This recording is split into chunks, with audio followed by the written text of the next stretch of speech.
อกราบถวายความเคารพต่อหมู่สงฆ์ท่านครูบาอาจารย์พระเทรานุเถระเพื่อนสหธรรมิกขอความเจริญงอกงามในศีลในธรรมจงมีแด่ญาติโยมท่านสาธุชนผู้สนใจใฝ่ศีลใฝ่ธรรมผู้แสวงหาคุณงามความดีผู้ใฝ่บุญใฝ่กุศลทั้งหลายที่มาร่วมฟังธรรมในค่ำของวันนี้โดยทั่วกันทุกท่านทุกคนณโอกาสนี้ในช่วงเวลาต่อจากนี้ไปธรรมภาพก็ขอถือโอกาสใส่เวลาในส่วนนี้เพื่อจะได้น้อมนำเอาประสัทธรรมอันเป็นหลักธรรมคำสอนขององค์สมเด็จพระบรมศาสดาสัมมาสัมพุทธเจ้ามาปรารภสู่ญาติโยมทั้งหลายฟังเพื่อเสริมสร้างศรัทธาความเสื่อปราศาถาความเหลื่อมใสพร้อมทั้งวิริยะความภาคเพียรให้เกิดขึ้นมีขึ้นในดวงจิตดวงใจของญาติโยมทั้งหลายจนกว่าสิสมควรแก่กาลเวลาก็ขอเจริญพรญาติโยมผู้ที่ประนมมืออยู่ได้วางมือลงในใหญ่เด้อนั่งให้มันสบายนั่งพับเพียบก็ได้ตามแต่สะดวกนั่งเทิงเก้าอี้ก็ตามใจแต่ว่าที่สำคัญเคยเฮาซอยกันบริจาคความสงบให้ความสงบในที่ประชุมแล้วก็ตั้งอกตั้งใจฟังจักหน่อยเพื่อให้มันเกิดบุญเกิดกุศลยิ่งขึ้นผู้ใดสินั่งสมาธินำก็ยิ่งแต่เป็นบุญหลายคำว่านั่งสมาธิสินั่งเทิงเก้าอี้ก็ได้นั่งกับพื้นพับเพียบก็ได้นั่งคัดตมาดก็ได้แต่ว่าที่สำคัญที่สุดบ่สนใจผู้อื่นสิหลับตาฟังก็ได้เป็นหยังนั่นคืออาการนั่นคือกิริยาที่เป็นบุญมื้อนี้ลูกเต่าเหล่าหลานของโยมพ่อใหญ่ทวีดงบังเฮาได้ตั้งใจเฮ็ดบุญนะซึ่งอาตมาถามโยมพอออกผู้เพิ่นไปนิมนต์แล้ว ว่าพ่อใหญ่เล่าไปหากินก็ตามประสาดอกทุกคนก็ต้องเป็นจังซั่นทำมาหากินแต่เนื่องจากมันเกิดอุบัติเหตุเรามาหอดวางหอดข้าวลูกหลานก็บ่ได้ตั้งใจพี่น้องก็บ่ได้เตรียมตัวแต่นั่นคือเหตุที่มันเกิดขึ้นได้กับทุกคนพ่อใหญ่เองก็บ่ฮู้ตัวทุกคนก็บ่ฮู้ตัวแล้วเรื่องเล่าจังซั่นมันก็สามารถสิเกิดขึ้นได้กับเฮาทุกคนคือกันบ่ว่าสิเป็นเด็กน้อยผู้หนุ่มผู้สาวผู้เฒ่าผู้แก่คนดีคนชั่วพระสงฆ์องค์เน้นเกิดขึ้นได้ทุกวันทุกเวลาแต่ในเมื่อเหตุการณ์มันเกิดขึ้นแล้วเฮาผู้อยู่เบื้องหลังผู้เป็นลูกผู้เป็นหลานโยมแม่ใหญ่ท้องสีนี่ก็คือสิเป็นภรรยาพร้อมลูกพร้อมหลานพร้อมพี่พร้อมน้องเฮ็ดบุญเฮ็ดกองบุญอัฏฐะเฮ็ดบุญ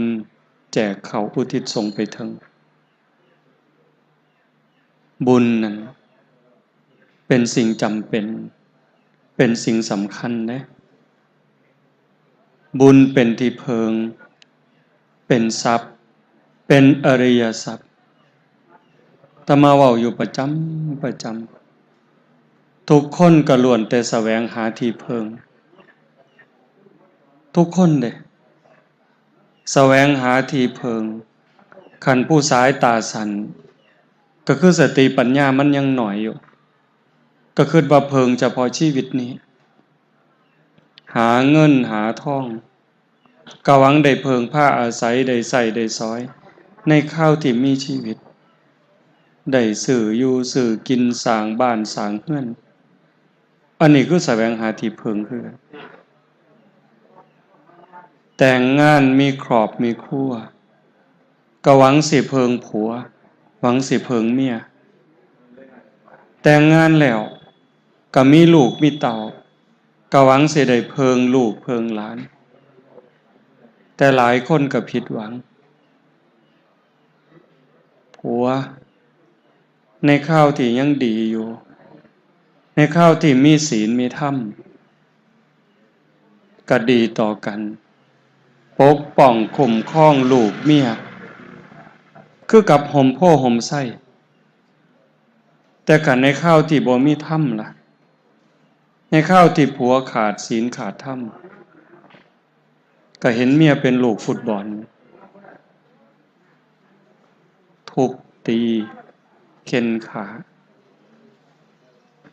ผัวก็หวังสิเพิงเมียแต่ขันในข้าวที่ศีลธรรมห่างหายไปจากใจเขาก็เฮ็ดให้ผัวเป็นทุกข์กินข้าวทั้งน้ำตาขาโตตายก็บ่น้อยพ่อแม่หวังเพิงลูก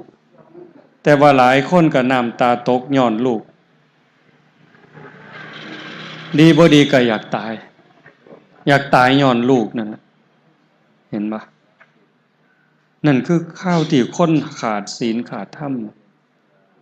คันว่าสิเพิงแก้วแหวนเงินทองล่ะบางเทื่อก็ถูกปล้นถูกจี้ถูกฆ่าย้อนเงินเจ้าของเฮาได้ยินข่าวอยู่ตลอดซุมื้อปล้นจี้ฉกชิงวิ่งราวถูกจับเรียกค่าไถ่นั่นก็ย้อนทรัพย์สมบัติแก้วแหวนเงินถ้ำลูกหลานญาติพี่น้องญาติโกโหติกาสิ่งเหล่านั้นก็เพิงกันได้ในบางครั้งบางคราวแต่ว่าบุญเนี่ยมันเป็นที่เพิงพระอาศัยตั้งแต่เฮ็ดเริ่มคิดเริ่มเว้าเริ่มทำความคิดคำเว้าการกระทำที่ถูกต้องถึงพร้อมโดยเจตนาที่มันถูกต้องดีงามมันก็กลายเป็นบุญเป็นกุศลบุญเป็นแนวใดบุญเป็นสื่อของความดีเป็นสื่อของความงามเป็นสื่อของความสุขบุญนำมาซึ่งความเจริญนำมาซึ่งความสำเร็จให้กับชีวิตลักษณะอาการของบุญก็คือเป็นเครื่องชำระบาปบุญเป็นเครื่องล้างบาปเป็นเครื่องชำระบาปคนเฮาสิได้สมหวังดังใจบุญทั้งนั้นเด้อาตมาได้ยกนิเคปาบทคำตัดขององค์สมเด็จพระบรมศาสดามาเล่าสู่ญาติโยมฟังเป็นเบื้องต้นสำหรับการบรรยายปุญญานิปาลโลกัสสมิงปฏิทาโหนติปานินังเพราะเหตุว่าบุญนั้นเป็นที่พึ่งของสัตว์ทั้งหลายในโลกหน้าแล้วก็โลกต่อไปบุญมันเป็นที่พึ่งตั้งแต่เริ่มคิดเริ่มทำโยมก็เคยเห็นเวลาที่โยมเฮ็ดคุณงามความดีกับพ่อกับแม่กับบ้านกับเมืองเพราะว่าสิเป็นการให้สิ่งให้ของได้เสียสละเหือแห้งได้เว้าได้จาปลอบโยนปลอบใจคนที่เขาเป็นทุกข์ให้กำลังใจเขาโยมรู้สึกสบายใจนั่นคืออาการของบุญคนเขาบ่มีอยู่บ่มีกินเฮาได้หยิบยื่นแบ่งปันแล้วโยมมีความสุขสบายใจนั่นแหละคือบุญเฮ็ดปั๊บได้ปั๊บจะส่งผลทันทีส่งผลต่อไปล่ะคันเฮ็ดดูเฮ็ดบ่อยๆก็กลายเป็นคนดีเฮ็ดดีดูเป็นคนดีเด้คิดดีเว้าดีทำดีบ่อยๆกลายเป็นคนดีจิตใจก็สิกอดเกี่ยวพันอยู่กับบุญกุศลกับคุณงามความดีบัดเวลาเจ็บไข้ได้ป่วยใกล้ล้มใกล้ตายทุกคนต้องเจอสภาพนั้นโยมพ่อใหญ่ทวีคือกันเฮาเฮ็ดบุญหาเรามื้อนี้บ่แน่ใจว่าเราสิได้บ่บุญสิฮอดเราบ่ฮู้อาตมาบอกว่าบ่ฮู้มันแล้วแต่ว่าเราไปอยู่ภพใดภูมิใดคันเราไปตกนรกเราบ่ได้นรกทั้งขุมใหญ่8ขุมบริวารอีก ร่วมเป็น457ขุมหลายเด้457ขุมเปรต12ชนิด12ชนิดได้ชนิดเดียวที่ได้บุญทันทีเลยคือปรัตถตูปชีวีเปรตชนิดนี้บาปบ่หลายบุญบ่หลายตั้งแต่เข้าเป็นคนนี่บุญก็บ่ได้เฮ็ดไว้หลายปานใดแต่ว่าบาปก็บ่ได้เฮ็ดคือกันรอคอยบุญกุศลที่ลูกหลานญาติพี่น้องผู้อยู่เบื้องหลังสิส่งไปให้อันนี้ได้ทันทีเฮาบ่ฮู้บัดนี้ว่าพ่อใหญ่เราไปไสอสุรกายก็บ่ได้ สัตว์เดรัจฉานโยมนับได้บ่ว่าสัตว์เดรัจฉานมันมีจักอย่างนับสัตว์น้ำเบิ่งกุ้งหอยปูปลาแมงอีแมงหนังง่ำแมงตักเต่าแมงดาแมงหัวข้วยนับคู่บ่ล่ะตั้งแต่ปลานี่มีจักอย่างปลาน้ำจืดปลาน้ำเข้มโยมนับได้บ่สัตว์บกตั้งแต่มดตั้งแต่ปวกมดมันมีจักอย่างมดไว้มดแดงดินมดคั่นมดลีนปวกอีกหลายจักอย่างเห็นบ่นกจักอย่างนับบ่ถ้วนสร้างหมางัวข้วยเป็ดไก่นับบ่ถ้วนบ่ได้เด้นี่เกิดเป็นสัตว์เดรัจฉานก็บ่ได้บุญนำได้เฮ็ดมื้อนี้บ่ได้เด้คันท่าเป็นคนล่ะก็บ่ได้คือกันเทวดาก็บ่ได้พรหมก็บ่ได้ได้ทันทีมีชนิดเดียวคือปรัตถตูปชีวียากกว่าถูกรางวัลที่1โยมเฮ็ดบุญแจกเข้าหากันนี่โอกาสที่สิได้บุญนี่ยากกว่าถูกรางวัลที่1แต่ว่าเฮาเฮ็ดนี่ย้อนความฮักโยมเฮ็ดบุญหาพ่อใหญ่ทวีในมื้อนี้บ่แม่นแต่โยมแม่ออกท้องสีเด้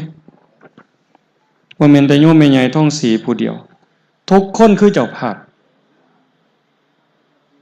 เฮาเฮ็ดบุญหาเล่ามื้อนี้ย้อนคิดฮอดคุณงามความดีคิดฮอดคำปากคำเว้าหลายคนอยู่นี่พ่อใหญ่เคยสอนพ่อใหญ่เคยแนะเคยนำพวกที่30 40ปี50ปีนี่ตั้งแต่เฮาเป็นเด็กน้อยบางเทื่อตีกันทะเลาะกันพ่อใหญ่ได้ห้ามพ่อใหญ่ได้แยกออกจากกันพ่อใหญ่ได้อ้อยพ่อใหญ่ได้ป้อนข้าวพ่อใหญ่ได้อุ้มเฮาบางเทื่อเห็นบ่เฮาเป็นหนี้บุญคุณแล้วเด้คิดฮอดลาวเฮ็ดบุญย้อนคิดฮอดนั่นอันหนึง2เฮ็ดบุญย้อนเป็นห่วงที่อาตมากล่าวมาทั้งหมดนี่ที่ไปเกิดไปไสพบใดภูมิใดบ่สามารถสิได้รับบุญกุศลใดทันทีย้อนเฮาเป็นห่วงเหตุที่เป็นห่วงคืออาตมาเว้ามาบางหันผู้ที่สิฮู้ได้ว่าเราไปไสก็คือโตเราสิ่งที่นำพาเราไปก็คือบุญกับบาปโดยเฉพาะจิตดวงสุดท้ายตอนเราตกลงไปในน้ำนะโยมฟังให้เข้าใจเด้อาตมาคือกันโยมคือกันตอนที่พ่อใหญ่เราตกน้ำขันเราขาดสติเราวูบสมมุติว่าวูบลงไปเราดับเลยจิตเราก็ต้องเกิดนิมิตอย่างใดอย่างหนึ่งในจำนวน3อย่างเด้1กรรมนิมิตทุกคนต้องเกิดทันทีฉับพลันเลยกรรมนิมิตขันภาพที่เรากำลังตึกแหสิเอาปลาเราเป็นความรู้สึกว่าเรากำลังวานแหสิเอาปลาเราวูบเราบ่ฮู้จักตกลงไปในน้ำเมื่อใดซอยเหลือตนเองภาพแห่งการฆ่าภาพแห่งการล่านั่นคือบาปเราไปนรกเลยอันนี้ด้วยเหตุผลของธรรมเด้แต่ขันท่าเราวูบลงไปแต่ว่าจิตเราไปฟับคือเห็นภาพที่เราเคยบวชลูกบวชหลานภาพที่เราไปจังหันไปทำบุญได้ซอยบ้านซอยเมืองกันภาพเหล่านั้นปรากฏเราไปสวรรค์เลยเห็นบ่ล่ะ ในงานศพทั่วๆไปบางเทื่อเฮาได้ยินคำครูบาอาจารย์เพิ่นเทศน์จิตเตสังกิริเถทุกขติปาติกังขาเมื่อจิตเศร้าหมองแล้วทุกขติก็เป็นอันหวังจิตเศร้าหมองคือจิตบ่เบิกบานจิตที่เข็นบาปเห็นกรรมแล้วมันเป็นทุกข์คือเฮาเคยเห็นคนเป็นตาสร้างนี่จังได้โยมก็บ่ม่วนโยมเคยเห็นบ่เคยเห็นหน้าคนที่เฮาสร้างเคยบ่โยมสำบายใจบ่นั่นล่ะคือเห็นคนที่มันด่าแม่เฮาเห็นที่คนเอาเปรียบเฮาคือพ่อมันยามใดนี่ใจเฮาเป็นทุกข์ฉันใดคือกันแต่คันคือเห็นคนที่เฮาหักเฮาแพงแล้วเพิ่นมีบุญคุณได้เว้าได้จากับเฮาดีๆแล้วเฮามีความสุขสบายใจจิตก็สิเป็นอีกอย่างหนึ่งตรงนั่นแหละคือตัวจูงไปขันกรรมฝ่ายอกุศลก็สินำพาไปสู่อบายนรกบ้างเปรตบ้างอสุรกายบ้างสัตว์เดรัจฉานบ้างแต่ขันถ้าฝ่ายดีเป็นฝ่ายบุญฝ่ายกุศลจิตเตอสังกิริเถสุขติปาติกังขาเมื่อจิตไม่เศร้าหมองแล้วสุขติก็ย่อมเป็นอันหวังขันพ่อใหญ่แล้ววูบนั่นเป็นเรื่องของอาการทางกายเนี่ยแต่ขันใจเล่าอยู่กับบุญกับกุศลกับวัดกับว่ากับคุณงามความดีที่เคยได้เฮ็ดได้ทำมันกลับไปสู่สุคติลดย้อนว่าเฮาบ่แน่ใจย้อนว่าเฮาบ่มั่นใจเฮาก็เฮ็ดบุญย้อนเป็นห่วงเพื่อเอาบุญนี่ส่งไปถึงวางหนึ่งหันอาตมาได้เว้าถึงว่าขันโยมพ่อใหญ่เราไปเป็นเปรตปรัตตูปชีวีเราก็สิได้บุญนำทันทีคันเราไปเป็นเทวดาเราก็บ่เอาดอกเราก็กินบุญกินกุศลกินคุณงามความดีของเราเป็นพรหมคือกันก็อาศัยบุญอาศัยกุศลอาศัยคุณงามความดี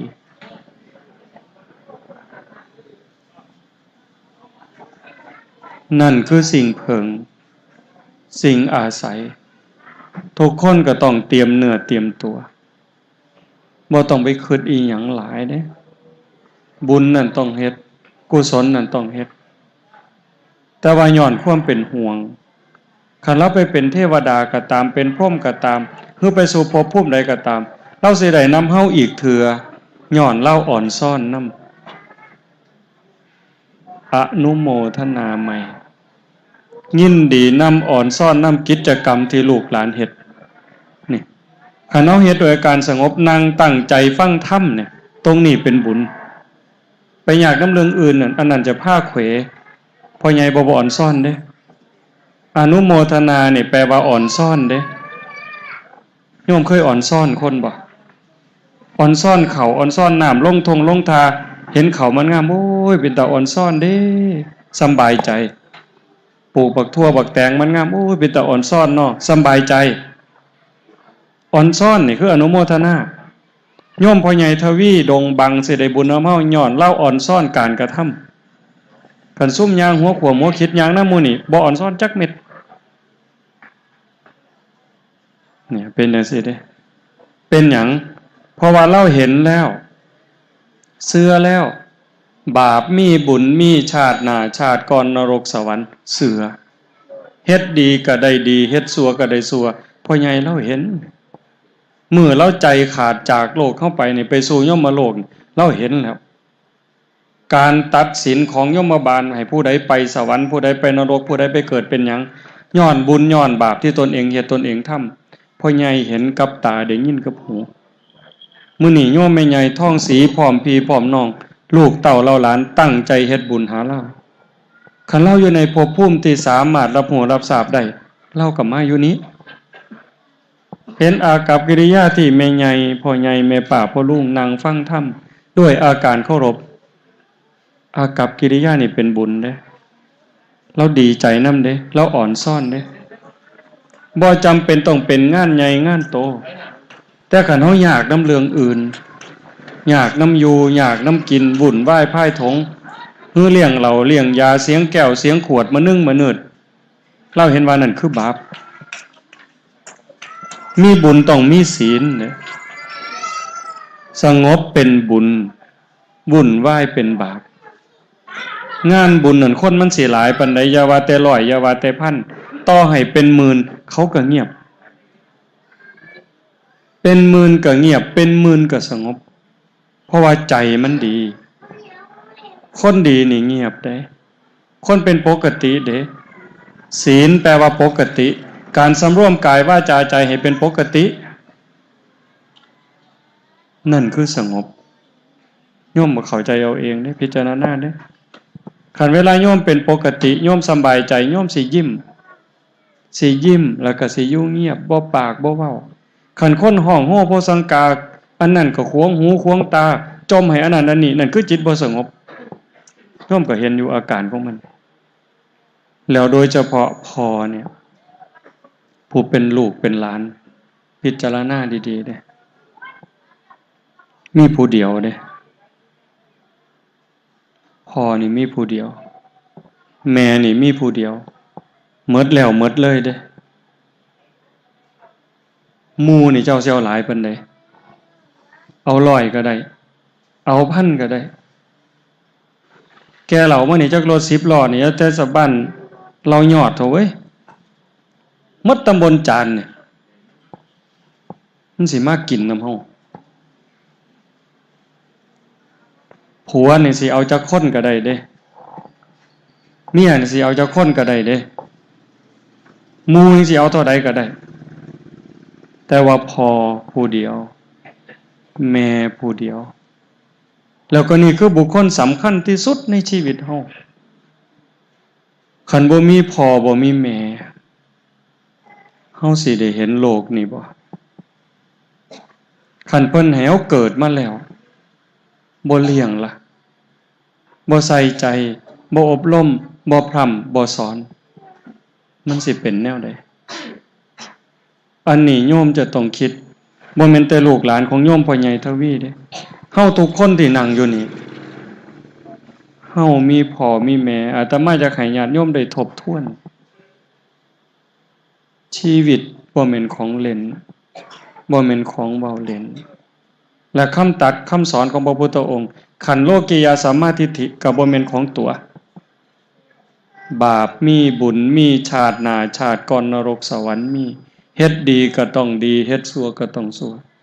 บุคคลหวานพืชอันใดไว้ก็ย่อมได้ผลอันนั้นต้องได้รับทั้งหมด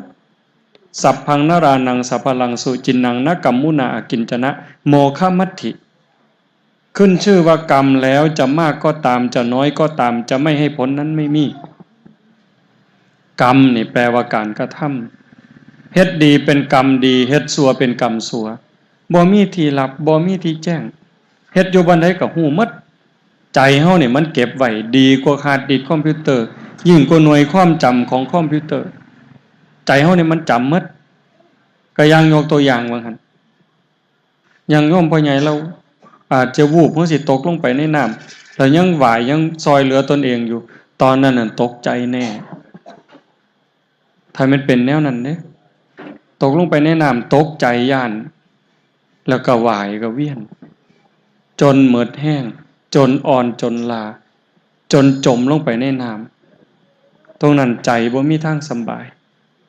นอกจากเราสิได้ปฏิบัติธรรมได้เข้าใจธรรมจนยอมรับชะตากรรมแล้วตั้งใจตายอันนี้ก็ได้อยู่คือบ่ต้องย่านแล้ว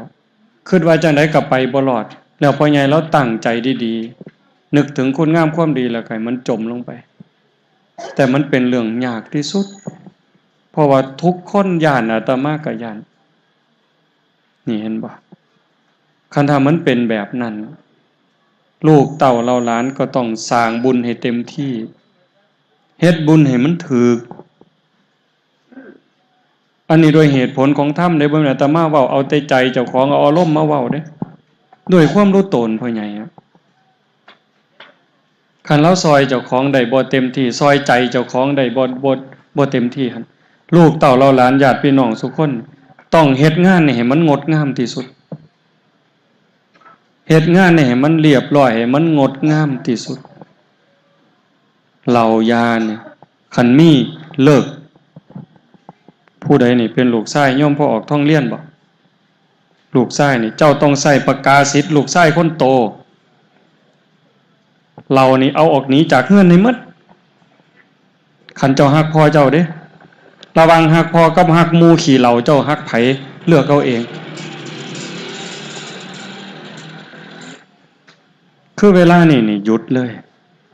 ที่ผ่านมาแล้วผ่านไปแต่ว่าจากเวลานี่ไปคือหยุดเก็บบ่ให้กินพี่น้องสู่คนลูกเล่าสู่คน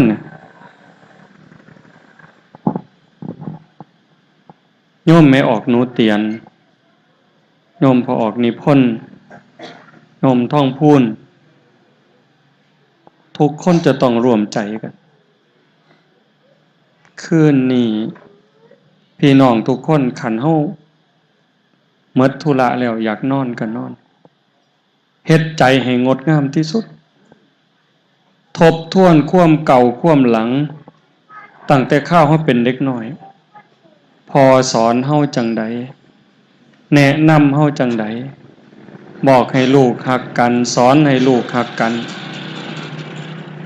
ได้ทรงเฮียนหนังสือได้แบ่งทรัพย์สมบัติให้หน้าฝาทางเฮาก็บ่ต้องไปติดใจว่าผู้ใดได้หน่อยผู้ใดได้หลายแต่ความฮักของพ่อของแม่ให้เฮาทอกันเลือดเนื้อแบ่งจากพ่อจากแม่ผสมประสานเป็นโตเอื้อยตัวน้องโตอ้ายเฮาต้องฮักกันเฮาเคยอุ้มกันไปเล่นเคยป้อนข้าวน้องเคยจีข้าวจีสู่กันกินบายข้าวบักขามเอาข้าวบายบักขามแบ่งกันกินไปโรงเรียนถือเงินไปบาท2 บาทน้องอ้ายห่อข้าวไปกินน้ำกันทบทวนเรื่องนี้เวลาที่เฮาผิดของต้องเถียงกันตามภาษาเด็กน้อยย่องๆแยงๆแม่ให้พ่อให้กันเฮ็ดหยังผิดกันเฮ็ดหยังนี่คือพ่อแม่เพิ่นทบทวนเรื่องนี้แล้วก็ปรับความคิดความรู้สึกให้กลับสู่คุณงามความดีให้ไว้นี่คือการทรงสการที่ดีที่สุดทรงดวงวิญญาณเพิ่นไปสู่สุคติเพราะว่าพ่อแม่ทุกคนเนี่ยห่วงที่สุดคือห่วงลูกทุกข์ลูกยากพ่อแม่ก็ทนได้เด้คันลูกฮักกันหยิบยื่นแบ่งปันซอยเหลือซึ่งกันและกันแม่นว่าทุกข์พ่อแม่ก็สำบายใจแต่คันลูกผิดกันบ่เข้าใจกันต่อให้รวยผู้ละ100 ล้านพ่อแม่ก็ตายตาบ่หลับบ่ต้องเชื่ออาตมาดอกนั่งอยู่นี่เป็นแม่เป็นพ่อล่ะใจเพิ่นจังใดใจเฮาก็จังสั่นใจเฮาจังใดใจเพิ่นก็จังสั่นญาติโยมจะต้องพินิจพิจารณาแล้วโดยเฉพาะการเฮ็ดบุญเนี่ยอาตมาจะใส่เวลาบ่หลายมันวนไปวนมาตกกระเทินน้ำรถน้ำเรือนี่แหละเนาะมันหลอมบ่ได้จักมันสิไปหยังซุ่มขี่รถนี่ก็ได้บ่มีมารยาทบ่ฮู้จักนี่คือคนปึกคนโง่บ่มีผู้บอกผู้สอนมันให้เฮาพิจารณาการเฮ็ดบุญเนี่ยบ่แม่นว่าซื้อว่าเฮ็ดบุญแล้วได้โลดได้ต้องเฮ็ดถูกต้องเฮ็ดเป็นนะก็คือเฮาเฮ็ดหน้าเนี่ยโยมเฮาเฮ็ดหน้าแล้วเฮาเฮ็ดว่าเฮ็ดหน้าคือเพิ่นเขาไถเขาก็ไปไถคือกันแต่พวกเขาฉลาดเขาขุดแกออกหญ้าเขาก็เผาไถดีๆหว่านแล้วคันเวลาน้ำมันแห้งเขามีน้ำบ่อเขาก็สูบใส่คันน้ำมันหลายเขาก็เป่งออกสูบออกใส่ปุ๋ยเบิ่งหญ้าเกิดเขาก็ถอนนั่นคือคนฉลาดเอาใจใส่กับเวียกกับงานเจ้าของแต่คันคนบ่ฉลาดบัดนี้คันว่าเฮ็ดหน้าเขาหว่านก็ไปคือเขาเพิ่นเขาไถก็ไถโค้มหญ้าโค้มดงไปกับหว่านคือกันบ่ไปเบิ่งจักเถือหอดยามเขาเกี่ยวเขาโอ้หอดยามเกี่ยวแล้วบ่ไปคือกันเห็นเขาเกี่ยวเจ้าของก็ไปแต่พวกเขาใส่ใจใส่ปุ๋ยเบิ่งหญ้าถอนยุ่งไล่เพี้ยไล่หนังเขาเป็นห่วงเป็นกกเป็นกอแต่ของเจ้าของหอดย่ามเกี่ยวจังสิเพอเวอร์ไปบัดนี้เจ้าวันเป็นแนวใดบ่เป็นเด้เฮ็ดบุญคือกันจะต้องศึกษาจะต้องทำความเข้าใจพระพุทธเจ้าเพิ่นย้ เพิ่นบอกไว้คนอยากได้บุญปุญญะเมวะโสสิกขยะอายตัตถังสุขินทริยังทานันจะสมจาริยันจะเมตตาจิตตัญจะภาวเยเอเตธัมเมภวยิตวาตโยสุขังสมุทัยเยอภยาปัจฉังสุขขังโลกังบันติโตอุปปัชชติถ้าบุคคลใดปรารถนาบุญอันเลิศพึงศึกษาทำความเข้าใจเรื่องบุญนั้นให้ดีๆฟังดีๆนะผู้ใดปรารถนาบุญอันเลิศก็จงศึกษาทำความเข้าใจเรื่องบุญนั้นให้มันดีๆแจ่มแจ้งชัดเจนเมื่อศึกษาทำความเข้าใจเรื่องบุญแจ่มแจ้งชัดเจนแล้วก็จงเลือกเฮ็ดบุญชนิดที่มีความสุขเป็นกำไรบุญอันเลิศสิมีความสุขเป็นกำไรบุญอันเลิศคือบุญที่พระพุทธเจ้าสอนอาจจะบ่ต้องใส่เงินพอสลึงก็ได้แต่เป็นบุญอันเลิศคุ้มครองรักษาผู้สร้างผู้ทำไปสู่สุคติโลกสวรรค์ฮอดมรรคผลนิพพานบุญกระจอกไว้บุญกระจอกมีทุกข์เป็นกำไรอาจจะต้องลงทุนเป็นล้านฟังดีๆว่าบุญอันเลิศอาจจะบ่ต้องใส่เงินพอสลึงแต่ว่านำพาไปสู่สวรรค์ไปสู่พรหมจนฮอดนิพพานบ่ต้องใส่เงินพอสตางค์นั่นคือบุญอันเลิศแต่ว่าบุญกระจอกลงทุนเป็นล้านพาตกนรกบุญกระจอกคือบุญตามเขาว่าจังได๋บ่มีเหล้าบ่แม่นบุญนี่บุญพิบาบ่มีเหล้าบ่เป็นบุญบ่ขาหมูบ่ขางัวบ่เป็นบุญบ่มีหนังบ่มีหมอลำบ่เป็นบุญอันนี้บุญพิบาลเว้าคนมีปัญญาเขาบ่ว่าพระพุทธเจ้าบ่ได้ว่าอันนี้ว่าเอาเองเป็นจังได๋มีบุญต้องมีศีลข้อที่1เว้นจากการฆ่าแม่นบ่ผิดบ่เนี่ยเรื่องเหล้าเรื่องยาสุราเมรยะแม่นบ่แม่นมีหนังมีหมอลำคันถ้ามันเป็นไปเพื่อศีลเพื่อธรรมเพลงเป็นธรรมหมอลำเว้าเรื่องศีลเรื่องธรรมคือหมอลำแต่สมัยก่อนอานิสงส์กฐินอานิสงส์ผ้าป่าบุญแจกเขามีอานิสงส์จังใดอันนั้นมันกำสำกับฟังเทศน์อันนั้นเป็นบุญแต่ว่าซุมื้อล่ะเว้าตายแต่เรื่องผิดผัวผิดเมียบ่เว้าเรื่องดีเด้ผัวเผลอแล้วเจอกันเพิ่นว่าเอาผัวไปเผาเพิ่นนี่ปาผัวซะบ่มักเฉลิมพลน่ะพาจอบร้อยเลยบัดนี้เห็นบ่ดีปานใดบัดนี้ฟังไปนำก็คิดเข้าป่าเข้าดงอยากบาปตลอดอันแนวนี้เป็นบาปนี่ยิ่งหมอลำซิ่งซุมื้อนี่มันสอยแต่ละเทื่อโอ้ยผู้เฒ่าลืมตายพุ่นแล้วแม่นบ่บุญล่ะเห็นบ่ล่ะมันต้องอยู่กับเหตุกับผลบ่แม่นว่าซื้อว่าบุญแล้วสิได้บุญโลดจังสั่นอาตมาจังอยากย้ำกับพี่กับน้องโดยเฉพาะลูกหลานของโยมพ่อใหญ่เพิ่นบุญชนิดที่มีความสุขเป็นกำไรท่านทานันจะการแบ่งการปันการให้โยมเฮ็ดอยู่แล้วประเภทนี้บ้านเฮาก็เฮ็ดจังซี่เจ้าภาพหาข้าวหาน้ำต้อนรับพี่น้องเครื่องอยู่ของกินไทบ้านเฮาก็มาพอบมาโม่มีข้าวสารมีดอกไม้มีเงินผู้ละ5ผู้ละ10ผู้ละ100มาเพาะในงานเพื่อให้บุญมันเกิดเอาบุญมาต่อบุญหลังจากนั้นก็เลี้ยงครูบาอาจารย์ถวายจังหันถวายเพลเฮาก็หวังเอาบุญนั่นนี่คือท่านอามิสทานบ่ว่าสิเป็นเสื้อผ้าหน้าแพร่ปัจจัย4ที่อยู่ที่อาศัยยารักษาโรคเครื่องนุ่งห่มอาหารบิณฑบาตเมื่อว่าต้อนรับพี่ต้อนรับน้องอันนี้เป็นบุญอยู่แล้วแต่มาบ่สามารถสิแจกแจงรายละเอียดลงไปมันหลายขั้นหลายตอนหลายสั้นแห่งการเฮ็ดทานเนี่ยบุญมันก็แตกต่างกันความละเอียดความปราณีตความยิ่งใหญ่ของบุญน่ะต่างกันแต่ว่าเฮาก็เฮ็ดก็ขอให้ย้ำนิดนึงว่าเฮ็ดด้วยความศรัทธาได้โยมมันสิน้อยสิหลายก็ขอให้มีศรัทธาศรัทธาคือเชื่อในคำสอนพระพุทธเจ้าเชื่อยังมั่นใจว่าบาปมีบุญมีชาติหน้าชาติก่อนนรกสวรรค์ เฮ็ดดีก็ดีเฮ็ดชั่วก็ชั่วจริงมั่นใจซ้ำว่ากินเกลือจังไดก็เข้มจับไฟจังไดก็ร้อนให้มันมั่นใจจังสั่นจับน้ำแข็งจังไดก็ต้องเย็นมือแล้วไปเฮ็ดบุญก็ต้องมั่นใจเชื่อว่าบาปมีบุญมีเฮ็ดบุญต้องเป็นบุญเฮ็ดตามคำสอนพระพุทธเจ้าท่าน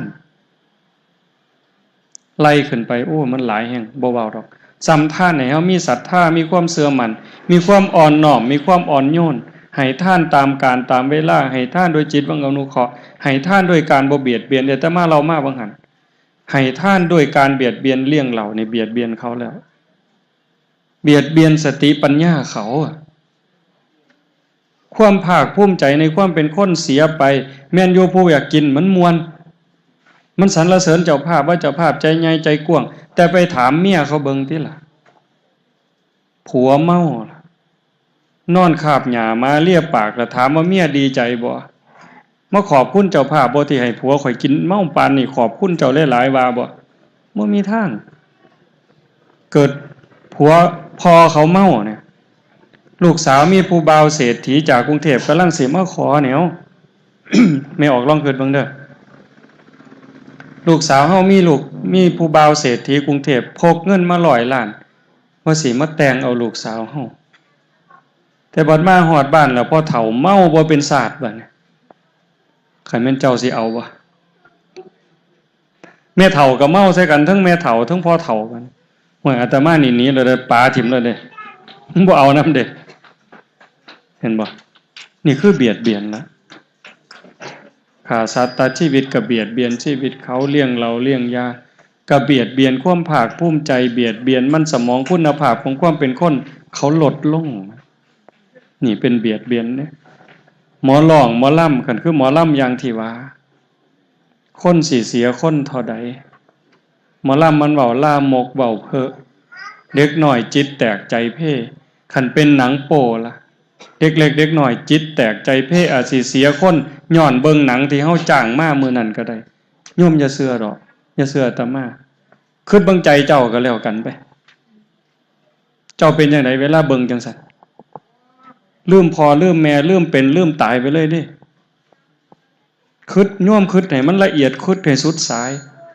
แต่ว่าบุญแท้ๆนี่เพียงแค่โยมนั่งฟังเทศน์นี่สิเอาซ้ำใดเอาซ้ำไหนนี่ท่านศีลคืออาการสำรวมระวังกายวาจาใจให้เป็นปกติแม่นบ่ได้รับปานาอธินากาเมมุสาสุราแต่ว่าโยมเนี่ยสำรวมกายวาจาใจเป็นปกติตอนนี้บ่มีผู้ใดคิดสิไปฆ่าสัตว์ตัดชีวิตเลยคิดสิไปลักไปจี้ไปปล้นไปคดโกงของคนก็บ่เคยจิตบ่เป็นแนวนั้นสิไปนอกอกนอกใจผัวเมียลูกหลานผู้อื่นก็บ่สิไปเว้าขี้ตัวเว้าให้คนผิดกันยุโยงแตกเหล่าสามัคคีเว้าเพ้อเจ้อไร้สาระก็บ่แม่นทุกคนตั้งใจฟังธรรมสิไปดื่มเสพเครื่องดองของเมาเฮ็ดให้ขาดสติสัมปชัญญะใจโยมบ่ไปตอนนี้โดยเฉพาะผู้เฒ่าญาติโยมหลายๆคนมุ่งอยู่กับธรรมจิตใจจดจ่ออยู่กับคำปากคำเว้านั่นเป็นบุญนะจากท่านมาสู่ศีลมาสู่ภาวนาแม่นเฮาบ่ได้นั่งสมาธิเฮาฟังแต่ว่าเฮาคิดนำบ่ต้องเชื่อทันทีเฮาบ่เชื่อแต่เฮาเอาสิ่งที่ได้ยินได้ฟังไปคบคิดพินิจพิจารณาใคร่ครวญไตร่ตรองโดยหลักเหตุหลักผลอันนี้เป็นภาวนา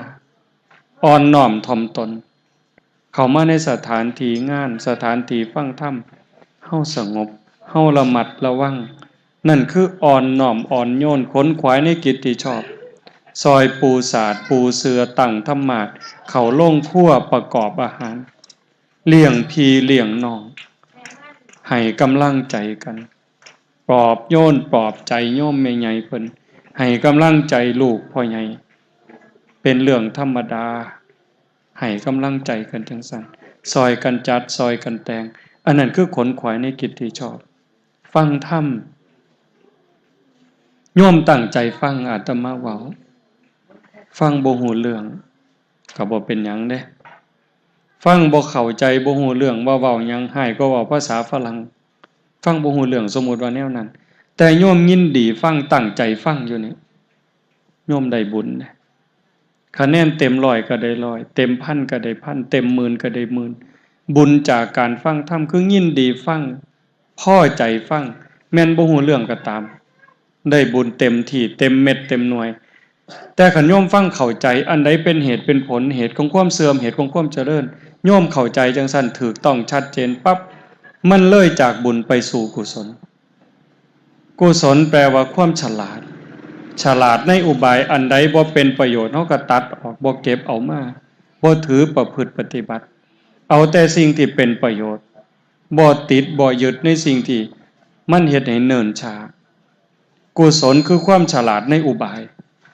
เลยจากบุญไปสู่กุศลมันเบาใจสบายใจกว่าจากนั้นก็คืออนุโมทนาในคุณงามความดีญาติโยมสู่คนมาเพาะมาโม่มาให้กำลังใจสาธุนำจังซี่อันนี้ก็เป็นบุญอุทิศส่วนบุญวังหนึ่งครูบาอาจารย์เพิ่นสวดมนต์เฮาถวายไทยธรรมครูบาอาจารย์เพิ่นยะถาโยมก็กรวดน้ำอุทิศอาตมาเทศน์จบก็สิกรวดน้ำอุทิศเฮาอุทิศไปนี่คือส่งไปให้อุทิศแปลว่าให้ส่งไปให้เพิ่นคันเพิ่นอยู่ในภพภูมิที่สามารถสิรับรู้รับทราบได้ด้วยตนเองเพิ่นก็ย่อมอนุโมทนาสาธุเพิ่นก็ได้รับคันถ้าเพิ่นอยู่ในภพภูมิที่บ่สามารถรับรู้รับทราบได้เฮาฝากไปกับปวงเหล่าเทพเทวดาผู้มีสัมมาทิฏฐิพระนางธรณีผู้มีญาณวิถีอันเป็นทิพย์ไปแจ้งแค่ดวงจิตวิญญาณโยมพ่อใหญ่ทวีดงบังคันพ่อใหญ่เพิ่นฮู้จักเพิ่นรับทราบเพิ่นอนุโมทนาเพิ่นได้ตอนนี้แต่เหตุที่สิเพิ่นอนุโมทนานำเฮาคืออย่างอาตมาเว้าแต่แรกๆเพิ่นต้องเบิ่งม่วนนี่ก่อนมันเป็นบุญบ่คือเฮาอ่อนซ่อนที่ว่าเพิ่นเห็นแล้วว่าบาปมีจริงบุญมีจริงชาติหน้าชาติก่อนนรกสวรรค์มีจริงคันเห็นลูกเต้าเราหลานพร้อมทั้งอดีตภรรยา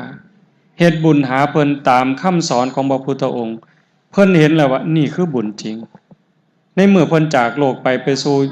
ยมโลกเห็นการตัดสินของยมบาลว่าผู้นี้ไปสวรรค์ย้อนหยังไปพรหมย้อนหยังไปสุคติย้อนหยังย้อนบุญอันใดเพิ่นเห็นเฮาเฮ็ดให้มันเป็นบุญเพิ่นก็ย่อมดีใจนำอ่อนซ่อนนำคือเฮาเป็นบุญเฮาได้บุญแล้วเฮาทรงอุทิศให้เพิ่นบุญเฮาก็บ่หมดเพิ่นก็ได้เฮาก็ได้นั่นเพิ่นจังสิอ่อนซ่อนนำแต่คันเห็นแต่สิ่งที่มันเป็นบาปซึ่งเพิ่นก็เห็นการตัดสินของยมบาลในเวลานั้นผู้นี้ต้องไปตกนรกย้อนบาปอันนี้จะไปเป็นเปรตย้อนบาปอันนี้เป็นอสุรกายย้อนบาปอันนี้เป็นสัตว์เดรัจฉานย้อนบาปอันนี้โยมพ่อใหญ่เพิ่นเห็นคันลูกเต้าเราหลานเฮ็ดอาการที่เป็นบาปเพิ่นสิอ่อนซ่อนนำได้บ่สาธุนำได้บ่มีทางคือเขาจับลูกเข้าคุกนี่เฮาสิว่าโอ้ยสาธุดีใจนำมันเนาะไผว่าได้แน่โยมเขาจับลูกจับหลานจับพี่จับน้องติดคุกติดตารางคือว่าโดนเขาฟันหัวมานี่โอ้ยสาธุดีใจนำมันเนาะไผว่าบ่มีทางมีแต่ทุกข์ตื่มเศร้าใจตื่มเสียใจตื่มเนี่ยลูกถูกตีถูกฟันหัวถูกจับติดคุกติดตารางเนี่ยพ่อแม่มีแต่ทุกข์เศร้าใจเสียใจแต่คันลูกได้ดิบได้ดีได้รับโล่ได้รับรางวัลได้รับเสียงสรรเสริญห่วยพ่อแม่ดีใจบ่กินข้าวพุ่นเด้คือกันดวงจิตวิญญาณของพ่อของแม่ของพี่ของน้องเฮาผู้ใดก็แล้วแต่สิได้บุญนำเฮาอ่อนซ่อนเอารับอานิสงส์ที่เฮาสร้างเฮาทำย้อนเฮาเฮ็ดถือเฮ็ดแม่นการอุทิศส่วนหนึ่งนี่ก็คือกันเปรียบเสมือนว่าอุทิศนี่แปลว่าให้อุทิศส่วนบุญก็คือเอาบุญทรงให้เปรียบคือกันกับเฮาสิเอาของให้คนสิเอาขนมให้หลานเอาขนมให้ลูกโยมต้องมีขนมเป็นกรรมสิทธิ์ของเจ้าของในมือเด้จังสิให้ลูกให้หลานได้เจ้าขนมให้คือกันหมากไม้ให้คือกันเงินทองให้ลูกให้หลานให้พ่อให้แม่คือกันเฮาต้องมีเงินในมือมีขนมในมือมีหมากไม้ในมือจังสิยื่นให้พ่อให้แม่ให้พี่ให้น้องให้ลูกให้หลานได้สิอุทิศบุญให้ผู้ที่จากไปคือกันโยมต้องเฮ็ดบุญให้เกิดกับเจ้าของคันบุญบ่มีนำเฮาก็ขี้ตัวกัน ซื้อว่าเฮ็ดบุญซื่อๆแต่มันบ่มีบุญล่ะเฮ็ดจังได๋อย่างอาตมาว่ามีบุญต้องมีศีลมีกินก็ต้องมีทานเฮาเฮ็ดบุญแล้วอุทิศบุญพ่อใหญ่เพิ่นรับหูรับทราบอากัปกิริยาคือตอนนี้ทุกคนนั่งฟังธรรมโดยอาการเคารพได้สมาทานศีลแล้วได้ภาวนาคือตั้งใจฟังนำตรงนี้ล่ะโยมพ่อใหญ่เพิ่นสิอ่อนซ่อนเพิ่นสิเอาบุญนำอนุโมทนานำบ่นี้หลังจากนั้นก็การทำความเห็นให้ถูกต้องถูกตรงจากท่านมาสู่ศีลสู่ภาวนาอ่อนน้อมทอมตนค้นขวายในกิตติชอบฟังธรรมแสดงธรรมตรงหนึ่งอาตมากล่าวตกไปคือการแสดงธรรมการแสดงธรรมบ่แม่นแต่อาตมาผู้เว้าอาตมาเว้าธรรมะซื่อๆแต่ว่าผู้แสดงธรรมญาติโยมทุกคนแสดงคือเฮ็ดให้เบิ่งธรรมะคือความถูกต้องความดีความงามเฮ็ดสิ่งถูกสิ่งต้องสิ่งดีสิ่งงามให้เป็นแบบเป็นอย่างแก่ลูกแก่หลานแก่ชนรุ่นหลังให้เขาได้เฮ็ดนำทำตามถือเป็นแบบฉบับอันนี้โยมต้องเข้าใจเด้อันนึงล่ะเฮ็ดบุญย้อนคิดฮอดเฮ็ดบุญย้อนคิดห่วงอันนี้ก็เป็นแบบอย่างที่ดีอยู่แต่ว่าหน้าที่นึงที่พระพุทธเจ้าเพิ่นสอนโดยเฉพาะผู้เป็นลูกเนี่ยหน้าที่ของลูกสิต้องเฮ็ดต้องทำพระพุทธเจ้าเพิ่นบอกว่าพ่อแม่เพิ่นเลี้ยงมาเฮาต้องเลี้ยงเพิ่นตอบโยมก็ทบทวนเบิ่งเจ้าของว่าได้เลี้ยงพ่อแม่ตอบแทนบ่เพิ่นเลี้ยงกายเฮาให้ข้าวให้น้ำนั่นคือเลี้ยงกายแต่ว่าเลี้ยงใจเลี้ยงจิตวิญญาณเพิ่นสอนว่าอันใดถูกอันใดผิดอันใดควรบ่ควรอันใดดีบ่ดีอันนี้เพิ่นเลี้ยงวิญญาณเฮาเด้เลี้ยงใจเฮาให้เป็นคนดีเด้ลูกก็ต้องเลี้ยงเพิ่นแทนโยมก็เฮ็ดอยู่บางคนบางเทื่อก็เฮ็ดเต็มที่ให้ข้าวให้น้ำเสื้อผ้าหน้าแพร่บนอยู่บนอาศัยเจ็บไข้ได้ป่วยพาไปหาหมออันนั้นคือเลี้ยงกายแต่ว่าใจล่ะ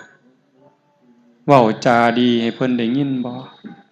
ลูกบางคนตะคอกพ่อตะคอกแม่เด้ผู้บางคนหายพ่อหายแม่เด้เอาเงินให้จมพร้อมเอาเงินให้ว่าให้เพิ่นพร้อมเห็นบ่บ้านเรายอดเฮามีบ่แนว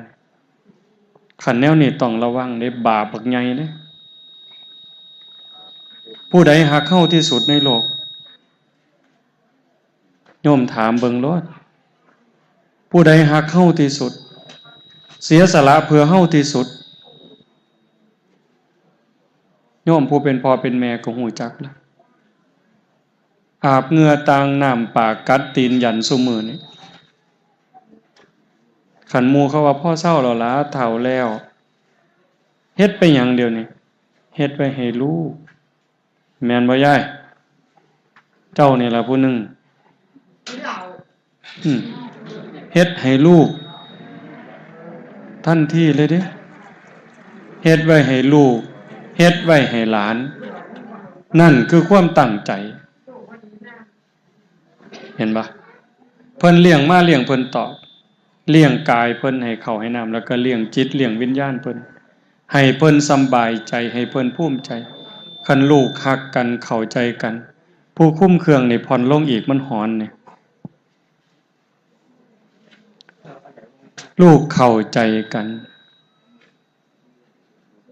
ซอยเหลือเกื้อกูลกันพ่อแม่มีความสุขนั่นคือเลี้ยงใจเพิ่น2เฮ็ดกิจเฮ็ดการงานซอยเพิ่นส่วนเพิ่นต่างเพิ่นเฮาผู้40 50ปีนี่ตามาบ่ห่วงดอกเฮาเคยเฮ็ดเวียกส่วนพ่อแม่ตั้งแต่บ่ทันนุ่งผ้าแล่นน้ำก้นเพิ่นปลูกแตงเพิ่นก็พาปลูกเอาบักลาปลูกอีนางปลูกอีลาปลูกเห็นบ่ผ้าบ่ทันนุ่งเพิ่นลกกาก็ไปลกน้ำเพิ่นเกี่ยวเขาก็เกี่ยวน้ำเพิ่นลอกปอก็ลอกน้ำเพิ่นเฮ็ดเป็นแหน่บ่เป็นแหน่ก็อยากเฮ็ดน้ำพ่อน้ำแม่ได้คนแต่ก่อนพอแต่ใหญ่เป็นบ่าวเป็นสาวลงแขกเสียหญ้าปอตัดปอเกี่ยวเขาเฮ็ดหมดอาตมาก็เคยนั่นคือลูกสมัยก่อนพ่อแม่บางเทื่อเฮาบ่อยากให้พ่อแม่ไปตากแดดตากหน้าเด้เฮาอยากเฮ็ดให้เพิ่นสำบายใจให้เพิ่นภูมิใจต่างกันบ่กับลูกหลานซุมื้อ ขี่แต่มอเตอร์ไซค์เล่นขอตั้งแต่เงินพ่อแม่เฮ็ดเวียกนี่เฮือนอยู่ซ้ำนี่พ่อแม่ดำหน้าอยู่นี่มันบ่หัวซาเจ้าเด้ขี่โทรศัพท์เล่นอยู่โทรหาผู้บ่าวเสยพุ่นเด้มันเห็นบ่หมู่เจ้าสิเพิงไผกันดีเด้นี่เฮาเอาลูกน้อยมานำเอาหลานน้อยมานำเนี่ยแต่มาดีใจเด้นี่ถือว่าเขาฮู้จะคว่ำเติบเขาได้เห็นเขาได้ฮู้โยมต้องพาเขาไปเด้แต่มาอยากบอกกันนึงว่าหาเวลาไปวัดบ้านเฮานี่ล่ะวันเสาร์วันอาทิตย์แม่ใหญ่พ่อใหญ่ญาติโยมต้องพาลูกพาหลานไปจังหันพาเขาไปจังหันให้เขาได้ใส่บาตรสอนเขานี่เด้เป็นเรื่องต้องฝึกเขาสอนเขาก็เขาได้หูจักไปวัดไปว่าแล้วอีกอย่างหนึ่งให้เขาหูจักผิดหวังบ้างบ่แม่นอยากได้หยังก็หาให้หลานบ่ทันอยากได้แม่ใหญ่หาให้ก่อนนี่บ่แม่นเลยผิดเจ้าผิดแล้วน่ะแม่คือกันได้พ่อคือกันเด้อยากได้หยังให้เขารอคอยเวลาท่านฟ้าวถ้าอีกจักหน่อยให้เขาหูจักผิดหวังนั่นมันจะเป็นภูมิคุ้มกันคันมันอยากได้หยังปั๊บแม่ใหญ่หาให้พ่อใหญ่หาให้มันสิได้แต่เคยได้แต่ความเคยชินบัดมื้อนึงผิดหวังหน่อยๆมันสิฆ่าตัวตายโลดเป็นศิลปะเป็นเทคนิคในการเลี้ยงในคนซุมื้อนี่มันสิมีแต่ความเห็นแก่เนื้อแก่ตัวมีแต่ความอยากได้จังซั่นญาติโยมต้องใส่ใจเพิ่นเลี้ยงมาเลี้ยงเพิ่นตอบรักษาวงตระกูลบ่ให้ตกต่ำนามสกุลนี่อย่าให้เขาดูหมิ่นดูแคลนว่านามสกุลขี้เหล้านามสกุลขี้โบกขี้ไผ่นามสกุลขี้ข้านคักบ่ว่านะต้องรักษาวงตระกูลอย่าให้นามสกุลนี่ไปอยู่ในหมายจับของตำรวจอย่าเอานามสกุลนี่ไปอยู่โรงอยู่ศาลลูกทุกคนต้องรักษาวงตระกูลบ่ให้ตกต่ำทำตนให้สมควรแก่การรับทรัพย์มรดกขยันมันเพียรทำมาหากินมีศีลมีธรรมประหยัดอดออมพ่อแม่ผู้ใดบ่ให้ลูกทุกคนต้องการที่สิแบ่งทรัพย์มรดกให้ตลอดว่าแต่ลูกเป็นคนดีขยันมันเพียรมีความกตัญญูกตเวทีแต่ขันเทิงกินเทิงเล่นขี่ข้านได้หากิน10นี่หวยขันสิโอนให้มันสิขายซะบ่มันสิกินหมดซะบ่พ่อแม่คิดได้นี่อีกอันหนึ่งในข้าวที่เพิ่นล่วงลับจากไปทำบุญอุทิศให้คือมื้อนี้ล่ะโยมพ่อใหญ่ทวีจากไปลูกเต้าเราหลานพี่น้องทุกคนได้ตั้งอกตั้งใจเฮ็ดให้เพิ่นบุญชนิดที่มีความสุขเป็นกำไรอาตมาเราเป็นกระท่อนกระแท่นเริ่มจากท่านมาสู่ศีลสู่ภาวนาอ่อนน้อมถ่อมตนค้นขวายในกิจที่ชอบฟังธรรมแสดงธรรมอุทิศส่วนบุญอนุโมทนาบุญอันสุดท้ายทำความเห็นในถูกต้องถูกตรงเชื่อได้โยมต้องมั่นใจเด้บาปมีเด้บาปคือความทุกข์บาปคือความทุกข์เฮาเฮ็ดผิดเฮ็ดพลาดกับพ่อกับแม่กับพี่กับน้องเฮาสิทุกข์เฮาสิเดือดร้อนนั่นคือบาปคันมันเกาะกลุ่มจิตใจเฮาจังซี่พูนบัดใกล้ตายคือเว้ามากรรมนิมิตถ้ามันกรรมนี่แปลว่าการกระทำบ่ดีบ่ชั่วกรรมนิมิตคือเครื่องหมายถ้าเครื่องหมายที่เป็นบุญเป็นกุศลเห็นภาพเจ้าของไปวัดไปว่าบวชลูกบวชหลานจังหันจังเพ่นทอดกฐินทอดผ้าป่าซอยบ้านซอยเมืองในเรื่องเล่าที่ความถูกต้องดีงามใจขาดตอนนั้นปั๊บไปสู่สุคติขันกรรมนิมิตฝ่ายบาปเห็นเจ้าของไปฆ่าไปลักไปจี้ไปป่นนอกใจสามีภรรยาใจขาดปั๊บตอนนั้นตกนรกไปก่อนไปสู่อบายก่อนถ้ากรรมนิมิตบ่เกิดก็สิเป็นกรรมมารมณ์นิมิตอาจสิบ่เห็นภาพเจ้าของแต่เห็นอุปกรณ์ในการทำคนเฮ็ดบุญก็มีอุปกรณ์เฮ็ดคนเฮ็ดบาปก็มีอุปกรณ์เฮ็ดในส่วนที่เป็นบุญบัดนี้เห็นผ้าไตรจีวรเห็นกุฏิเจ้าของเคยสร้างถวายเห็นห้องน้ำเจ้าของเคยสร้างถวายเห็นเขาไปนุ่งขาวห่มขาวประพฤติปฏิบัติธรรมภาพเจ้าของบวชลูกบวชหลานปรากฏขึ้นจังซั่นปั๊บเราใจขาดก็ไปสุคติไปสวรรค์โลดแต่คันเห็นใจสิขาดปั๊บเห็นปืนเห็นแหเห็นม่องเห็นฉมวกเห็นไก่ตีมึงอยากหัวตัวบัด เห็นภาพไก่ตีตาแตกปากฉีกนี่โว้ยพ่อใหญ่เว้ยผู้ใดเฮ็ดบัดพระเจ้าบ่เกี่ยวพระพรหมบ่เกี่ยวเจ้าของเฮ็ดไว้ทั้งหมดสัตว์โลกเป็นไปตามกรรมเด้โยมฮักเจ้าของต้องเฝ้าแก้ไขเด้เลิกเด้เจ้าของบ่เห็นรูปเจ้าของในหันแต่ว่าเห็นเครื่องมือในการกระทำใจขาดปัดเห็นภาพยังแหเห็นแหเห็นมองเห็นสมวกหมู่นี่ปั๊บไปอบายเลยอันที่สามบ่เห็นรูปเจ้าของบ่เห็นเครื่องมือแต่ว่าเห็นสิ่งที่ต้องไปหนทางที่ต้องไปเพื่อนว่าคตินิมิตคติแปลว่าที่ไปนิมิตแปลว่าเครื่องหมายเห็นอย่างเนี่ยล่ะถ้าเห็นกองฟืนกองไฟเห็นการเข็นการขาการทรมานไปเลยลงนรกเลยมันปรากฏขึ้นมาคือเฮาฝันนี่โยมบังคับความฝันได้บ่มื้อแลงสิฝันหยังโยมบังคับได้บ่เลือกได้บ่มีทางถ้าเห็นการเข็นการขาการข่มเหงการลงโทษลงท่านกองฟืนกองไฟใจขาดจังสั่นไปนรกเลยถ้าเห็นแกบเห็นเขารีบเห็นน้ำเลือดน้ำน้องเห็นถ่ำมีกินสาบกินสางแบบเป็นตาห้นหูห้นหวยใจขาดปัดตอนนั้นไปเกิดเป็นเปรตเลยนิมิตเป็นคตินิมิตเฮาอาจสิบ่เคยเห็นเลยแต่นั่นคือสิ่งที่มันจูงเข้าไปคือย่อมฝันนี่ล่ะฝันจริงบ่เคยเห็นก็มีเปรตอสุรกายสิเห็นแกบเห็นเขารีบเห็นถ่ำเห็นน้ำเลือดน้ำน้องขันท่าเห็นป่าเขียวๆเห็นภูเขาเห็นชายน้ำมีสนามหญ้ามีน้ำเราใจขาดตอนนั้นไปเกิดเป็นสัตว์เดรัจฉานเลยไปเกิดเป็นสัตว์เดรัจฉานตามบุญตามบาปขันท่าเห็นก้อนเนื้อเห็นก้อนเนื้อเห็นก้อนเลือดเห็นคนอุ้มท้องเกิดเป็นคนได้มั้ยตายปั๊บเกิดเป็นคนเลยขันเห็นวิมานเห็นสนามหญ้าที่มีลมพัดมาเย็นๆเพิ่นเว้าจังซี่ลมพัดมาเย็นๆมีดอกไม้เกิดกลางใบกลิ่นหอมบ่หอมแห้งหอมแบบสบายลมพัดสบายใจขาดบ่นั่นไปสวรรค์เลยเห็นโบสถ์เห็นวิหารเห็นเจดีย์หมู่นั้นไปสวรรค์เลยเนี่ยโยมเพิ่นจังว่าให้เฮ็ดบุญเฮ็ดกุศล